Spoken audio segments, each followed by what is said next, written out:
What is up guys, it is Lely and this is my PES 16 Master League series.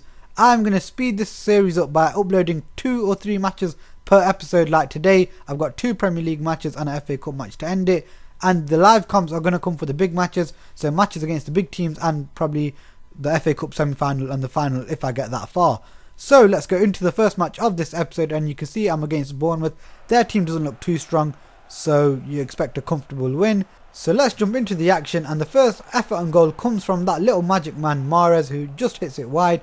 And Bournemouth actually did surprise me this match, because when I looked at some of the players' ratings I thought this is just going to be such an easy match, but they actually did play like Bournemouth in real life and they liked building their attacks from the back. Here I do get a bit of luck because this cross deflects off my defender and that could have easily beat my keeper there, but luckily for me it ends up going behind. And then here Simpson links up with Mahrez, and this would have been some goal had this gone in, but Okazaki just misses the target. It's a good effort though, but he misses the target. And then Inler wins the ball up here, and a lot of the time you must think, oh, I'm just pressuring them and just hounding the pressure button, but I don't always I don't always defend like that. I mix it up. It's just that I sit back at times, and that's when the computer don't look threatening, so that's why you're not seeing a lot of them like clips in these episodes, because a lot of the time, like here, you can see I'm pretty much just guarding the space, making sure they don't be dangerous. And sometimes very rarely they give the ball away like that, but this time when they do, it costs them, because if you give it to this man, that's right, you know what's going to happen. So Vardy gives me the lead early on, and that's what I was looking for. Well, early on-ish. It did take a bit longer than I thought, but I was always a bit mindful with the way Bournemouth were playing that they actually might get something from this game, because if I took them too easily, you could see that they actually are playing some good stuff. And I got a bit unlucky there with, well, I could have got lucky there with Mahrez when the keeper saves it onto him, but that just narrowly goes wide. So I'm only winning 1-0 at half time. I knew this game wasn't safe, and because I was, like I said, I was being complacent of who it was, I didn't kill the game off as quickly as I wanted to. Here I gave a free kick right on the edge of the box, and from that free kick, had they had a few more numbers in the box, they might have got an equaliser there. Then here, Mike Inler scored a peach of a volley. Yes, he shouldn't be getting a volley on in the box from a corner, but when he does, Mike Inler takes it beautifully. So when I scored a goal like that, I just thought, you know, the momentum is with me, I am not losing this game.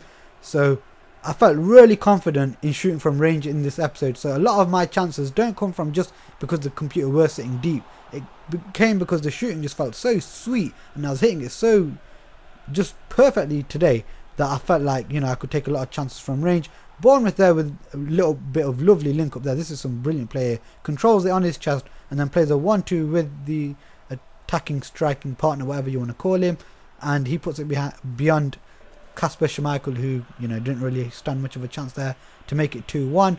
A lovely little flick from Vardy springs this attack alive, and yes, I think the defender in the box should do better here, but I don't know if he gets impeded by Schlupp. Something happens there which makes him stop a bit earlier, and Schlupp pops it into the back of the net. I get a bit lucky here with the control, but there is nothing lucky about this finish here. And if you think there's anything lucky about this attack, well, you're running the risk of, yeah, that's right. So 4-1 this game ends, and we'll have a quick look at the other results. Arsenal beat Crystal Palace, Everton beat Chelsea, Liverpool lost 3-0 to Aston Villa at Anfield, and Man City and Newcastle drew. Manchester United and Norwich drew. Tottenham beat Swansea 4-0, Sunderland beat Watford 3-1, West Brom beat Stoke 4-2, and Southampton and West Ham drawn. So we'll go into the second match of this episode, and I'm not going to look at the table yet, I'll show you that at the end of this next match. And you can see I played Crystal Palace, and Schlupp got injured in the last match, so Mark Albrighton comes in for him, and pretty much I think is an unchanged team from there. And Crystal Palace were a tough team to play against. Like I said, a lot of the teams just sat back deep, and I didn't get much chances, especially in the first half in this match. Here Kasper Schmeichel does well to help my defence, not just by saving it, but then he actually comes back and just forces the ball away from the attacker, which was in a really dangerous position. Like I said, I didn't think I actually had any clear-cut chances in this match. Crystal Palace just made it really hard for me, but that doesn't mean I'm not going to score. This is some brilliant play from Okazaki, not just the strike, but the way he actually gets himself that extra yard of space for the shot. He uses both feet beautifully to actually, you know, turn and then touch it away from the defender. And I thought the keeper dives a bit early there, but then when the shot's that far in the corner, you have to take off early. So one of my few long range efforts in this match actually goes in. And again, yeah, I think it's the same pattern really. I struggled to create any chances in the second half, but this time Crystal Palace do come out a bit stronger and they force a few good saves from the keeper. Now there's a bit of luck here because that deflection could have gone anywhere, yet it's, you know, went into Schmeichel's midriff and he managed to get it somehow. I don't know if he actually reacts to the deflection and makes his body flick it that way or if it was just pure luck, but it ends up staying out the back of the net. And this chance here that comes up now, when I score a goal like this in my club, then my PES life is over and this PES videos will stop. Okay, maybe not stop, but then my PES life is complete basically. When I score a goal like this, then I know I've done it all.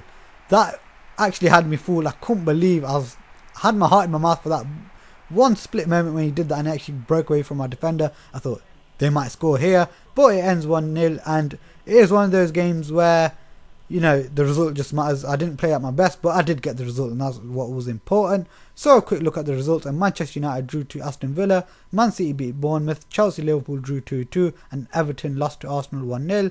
Newcastle draw to West Ham, Norwich beat West Brom, Watford beat Southampton 1-0, Tottenham beat Stoke 4-2 and Swansea beat Sunderland 1-0. So before we go into the FA Cup match, we can have a quick look at the table, and yes, we are pretty much right at the top. And the only surprise at the bottom of the league is that Crystal Palace are there.